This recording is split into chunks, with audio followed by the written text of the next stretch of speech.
Hello everyone, কেমন আছো সবাই? আজকে আমরা পড়ব ক্লাস 4-এর page number 9, enjoying annual sports, মানে বার্ষিক ক্রীড়া প্রতিযোগিতাটাকে এনজয় করার কথা বলছে। তো চলো দেখো, প্রথমে কি বলছে?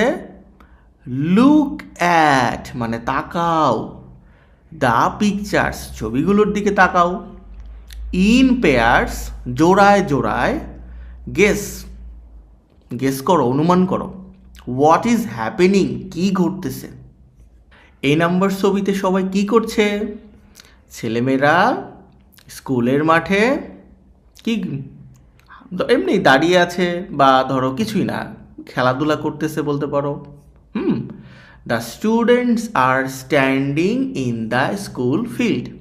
দেখো, স্কুল ফিল্ড মানে খেলার মাঠ, আবার এটাকে তুমি আরও কীভাবে বলতে পারো অনেক সুন্দর করে, স্কুল ইয়ার্ড, এটা মানেও খেলার মাঠ। বি নাম্বারে একটা ছেলে লম্বা একটা ঝাঁপ দিছে, তাহলে এই boy is playing the long jump, মানে লং জাম্প খেলা খেলতেছে।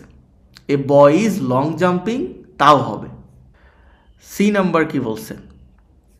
একটা মেয়ে কি দড়ি নিয়ে, কি বলো এটাকে, দড়ি লাফ খেলতেছে, তাহলে রোপ জাম্পিং বা রোপ স্কিপিং বলতে পারো। এই girl is playing rope skipping, বা শুধুমাত্র যদি তুমি এভাবে বলো এই গার্ল ইজ রোপ স্কিপিং, তাতেও হবে। আবার এইখানে আসো, দেখো ডি নাম্বারে কয়েকজন মেয়ে দৌড়ের প্রস্তুতি নিচ্ছে, যে দিব একটা দৌড়।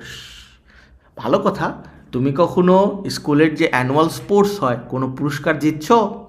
তোমরা কারা কারা পুরস্কার পাইছো আমাকে অবশ্যই জানাবা কমেন্টে। আর সাবস্ক্রাইব করো না এখনও, দ্রুত সাবস্ক্রাইব করো।